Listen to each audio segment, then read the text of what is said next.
From stories across the world to stories here at home, this is the National News Broadcast. A very good evening to you. I'm Nityasa Chandra. A very good evening to you. I'm Dishan Veerakone, and here are your headlines for tonight.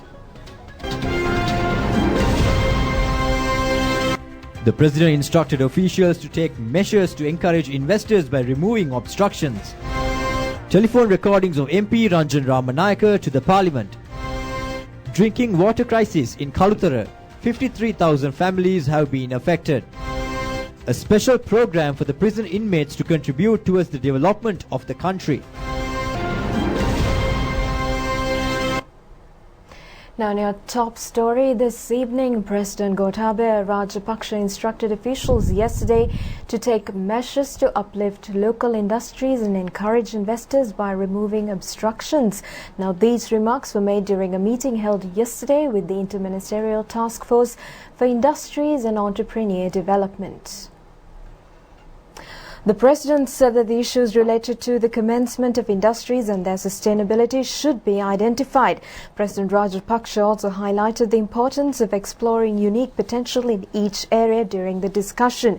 Various industrialists and manufacturers engaged in motor vehicle assembling, metal, footwear and leather apparel, medicines, spices, electrical equipment, timber and cosmetics were present at the meeting.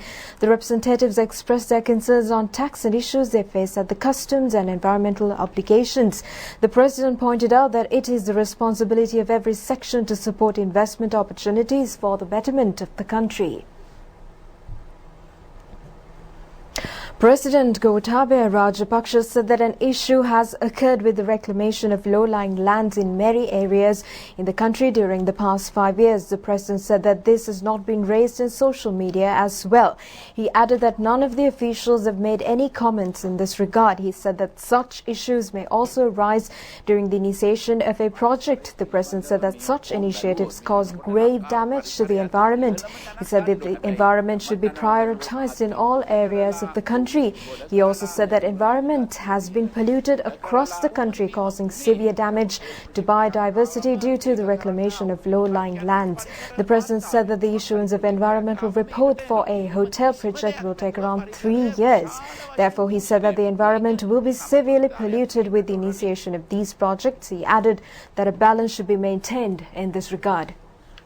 Minister Vimal Veerawansa, State Minister Dayasri Jayasekara, President Secretary Dr. P.B. Jayasundara were present at the occasion.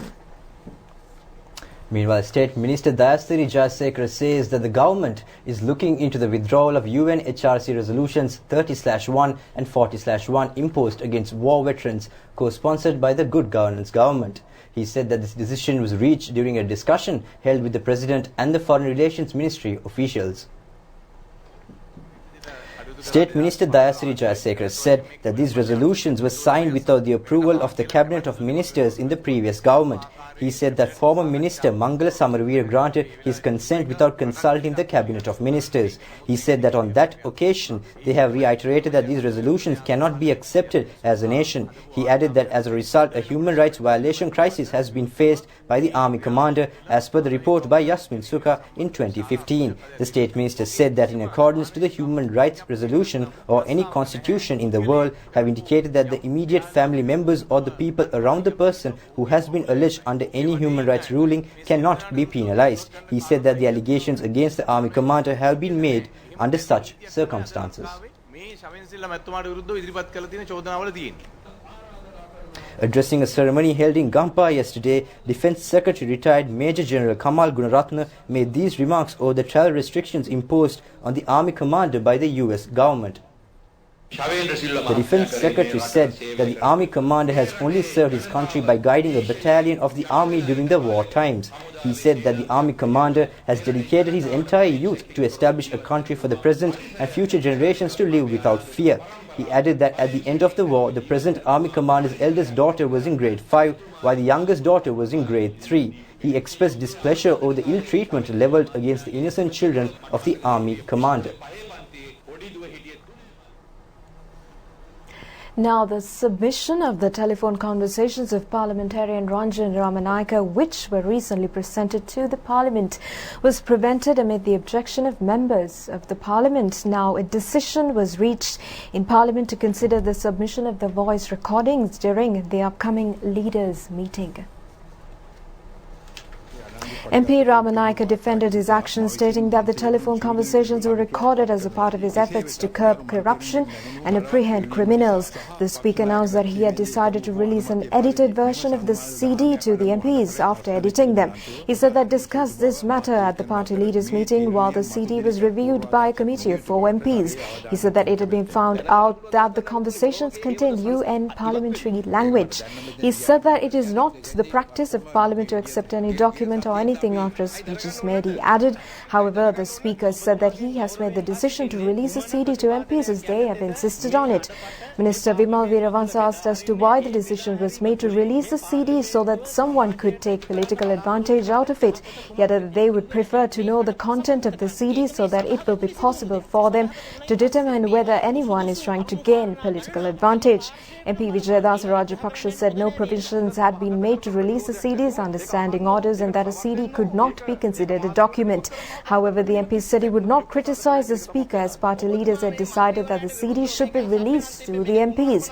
Opposition leader Sajid Premadas has said the CD has been released without the consent of party leaders and that releasing the CD would not be a healthy move because it contains statements which insulted certain countries.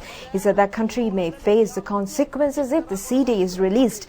JVP leader MP Anurag Kumar Dissanayake said holding back the CD would also create a bad precedent as an MP will have to seek the permission of the House and the ruling party when tabling a document in future. Meanwhile, approximately 53,000 families in many areas in the Kalutara district are in distress over the mixing of salts with drinking water. The public in the areas have said that they often face this condition during dry weather conditions. A severe concern has occurred in Panadura, Kalutara and Berwala Millenia and Durangora areas due to the mixing of salts with drinking water. The main reason behind this issue has been the mixing of seawater with the fresh water stream, following the lowering of the water level of the Kaluganga during dry conditions. According to reports, the sea and the river is currently prevailing as one pool due to the expanding of the river mouth during the flooding period. The prevailing condition has also affected the Kathena Water Purification Centre as well. The public has said that many difficulties have occurred due to the mixing of salts with the water supplied through the centre. As a short-term solution, the government has taken steps to distribute drinking water for the affected areas with the use of water bowsers of Disaster Management Unit, Water Supply Board, Sri Lanka Army and several Pradeshia Sabha. However, the public have pointed out that this will not be sufficient for the water requirement in the affected areas.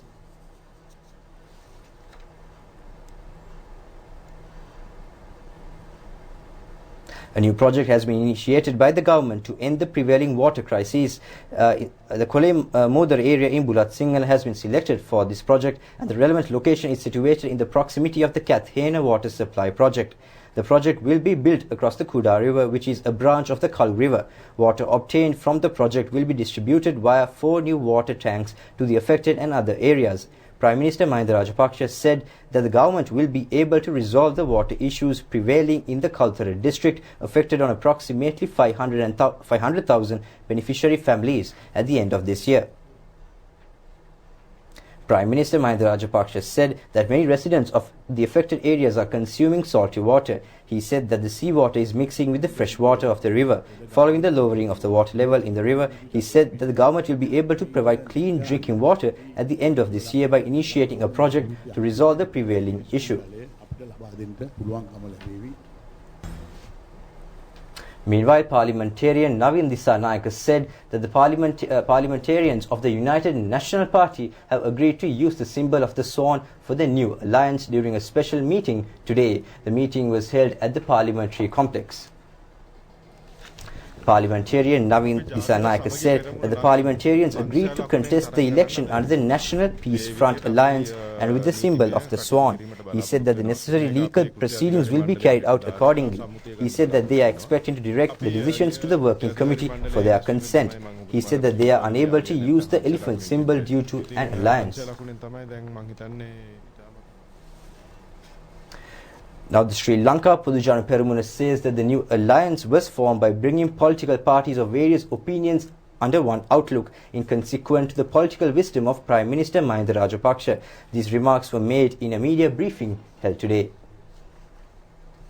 General Secretary of the Sri Lanka Freedom Party, State Minister Dayasiri Jayasekara, said that the country's largest alliance was formed yesterday to contest for the upcoming general elections. He said that the new alliance will be established as an alliance led by 3 presidents. He said that these leaders who are affectionate towards the nation and committed towards the national security and social well-being have come together under the alliance. He said that all members of the alliance should rally together under one voice to claim 2/3 majority in the parliament. පාර්ලිමේන්තුව තුනෙන් දෙක බලයක් ලබා ගැනීම සඳහා වන ක්‍රියාකාරකම ශක්තිමත් කිරීම සඳහා. ඒ වගේම මම කියන්න කැමතියි මේ වැඩපිළිවෙලදී අපිට ප්‍රශ්න ගන්නවා. Now, in the meantime, the Ministry of Foreign Relations says that the 2 Sri Lankans who are crew members of the Diamond Princess cruise ship in Japan are in good health. Now, a statement issued by the ministry has indicated that the Sri Lankan embassy in Tokyo is closely coordinating with the cruise company of the ship in regard to the safety of the 2 Sri Lankans on board the vessel. Now, in the meantime, the overall death toll from the coronavirus 19 has reached up to 1,875 and 72,436 infections. Officials have reported 98 new deaths and 1,886 new cases in the past day, with 93 of those deaths and 1,807 infections in Hubei province, the epicenter of the outbreak. More than 12,000 people have recovered, according to Chinese authorities. Health officials in China published the first details of more than 44,000 cases of COVID-19 in the biggest study since the outbreak began. Data from the Chinese Center for Disease Control and Prevention has indicated that more than 80% of cases have been mild, with the sick and elderly at most risk. It is found out that 80.9% of the infections are classified as mild, 13.8% as severe, and only 4.7% as critical. The number of deaths among those infected, known as the fatality rate, remains low but rises among those over 80 years old. The COVID-19 virus has spread across more than 25 countries. 88 new cases on the Diamond Princess cruise ship in Japan were confirmed, bringing the total up to 542 infected people among 2,404 passengers and crew members tested out of the 3,711 total people on board the ship. Meanwhile, a hospital director in the city of Wuhan died from the virus today.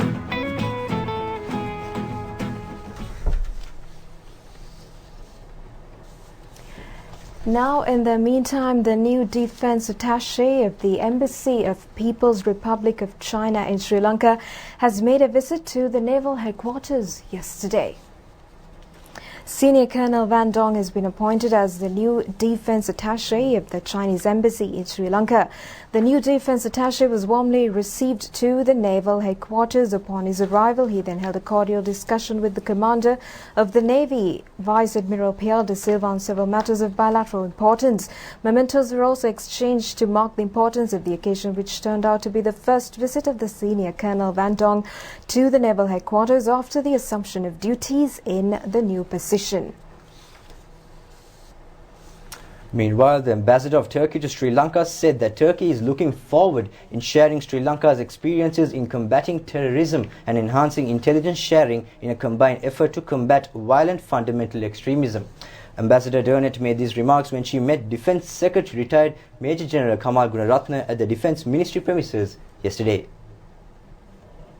The ambassador of Turkey to Sri Lanka said that at a time when Turkey is confronting terrorism within and outside her borders, lessons from Sri Lanka's own experiences against the LTTE would be of much value. In addition, she further said that Turkey is looking forward to enhancing bilateral cooperation on intelligence sharing in combating violent fundamental extremism. Defence Secretary retired Major General Gunaratne said Turkey had a strong military force and enhancing cooperation between the two nations would invariably provide the opportunity for both nations in exchange of expert knowledge in addressing global and regional security challenges. He said that Sri Lanka would not tolerate any form of terrorism or any manifestation of religious or communal extremism.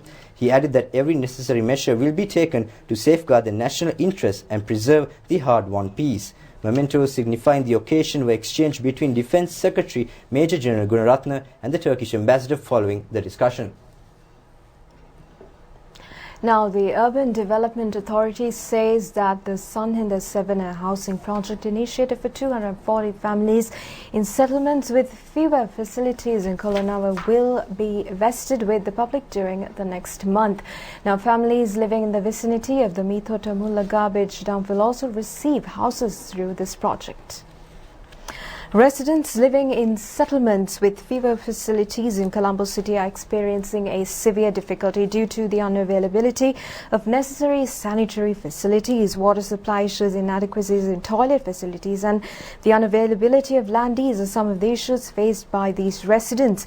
The Urban Revitalization Project was initiated in 2010 on behalf of these residents. As the subject minister, Prime Minister Mahinda Rajapaksa has issued directives for the relevant authorities to expedite these housing projects in the Colombo district. The Sanhinda 7 housing project is currently in the final phase of the initiative. Each family will receive a house of 450 square feet under the project instead of the housing units of less than 200 square feet. Each house has been built at a cost of 4 million rupees and the Urban Development Authority has spent over 960 million rupees for the project. However, each house will be presented at a cost of 1 million rupees. Facilities have been made for the residents to make a monthly payment of 2,800 rupees within a 30-year period. Now, a program to transform prison inmates into skilled employees after rehabilitation and place them in the society was launched today. It was held at the Valikada prison premises. Ministry of Judiciary, Department of Prisons and Avantgarde Group of Holdings have jointly initiated the program. Under the first phase of the project, 500 inmates will be rehabilitated. The program has been initiated under the approval of the President, the Prime Minister and the Ministry of Judiciary. The rehabilitated inmates will be directed to local and foreign employment opportunities and contribute towards the national development process. Following their release, Ministers Nimal Siripala de Silva and Vimal Veeravansha and the Commissioner of Prisons were present on this occasion.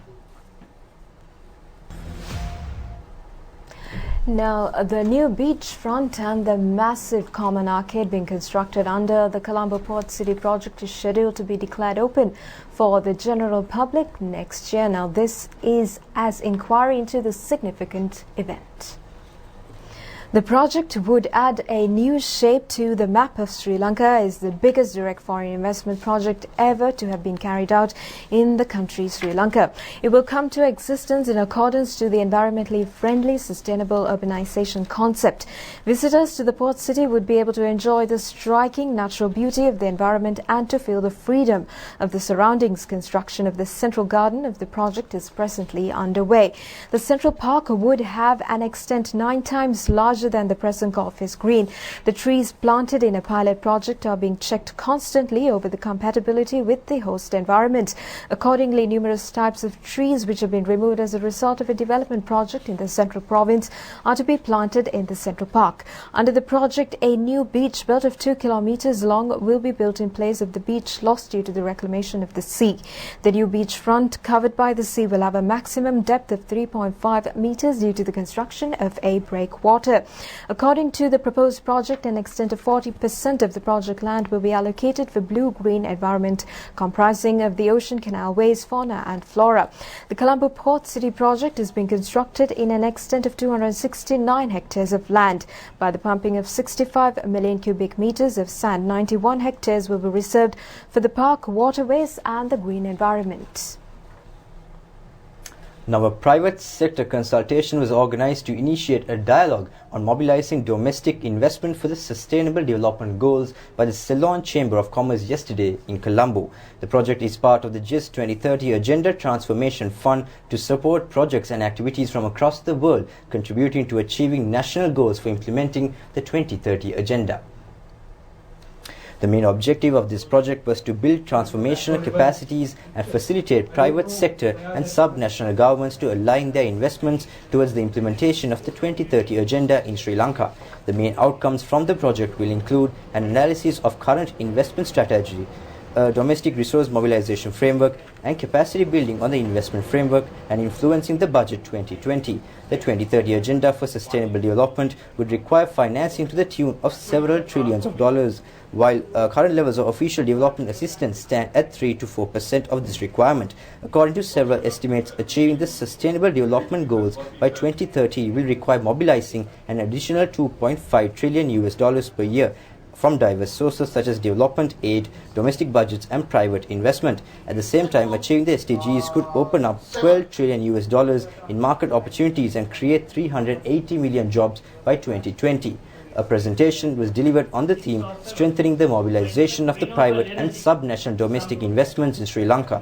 This was followed by a session on the Sri Lanka Economic Acceleration Framework and investing in SDGs and a panel discussion which included industry sector leaders and experts.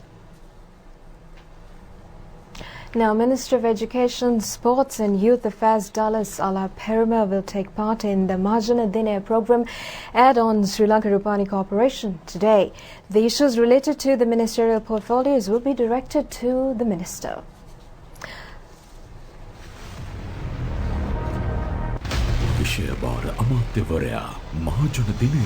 Mahajana Dinaya program will be telecasted live on national television at 10:30 p.m. tonight. Parallel to this live program, Sri Lanka Broadcasting Corporation will also broadcast the Mahajana Dinaya program on FM 94.3 and FM 94.5 frequencies. And that is a wrap of tonight's primetime news. Until we meet again next time, do take care and good night. Good night.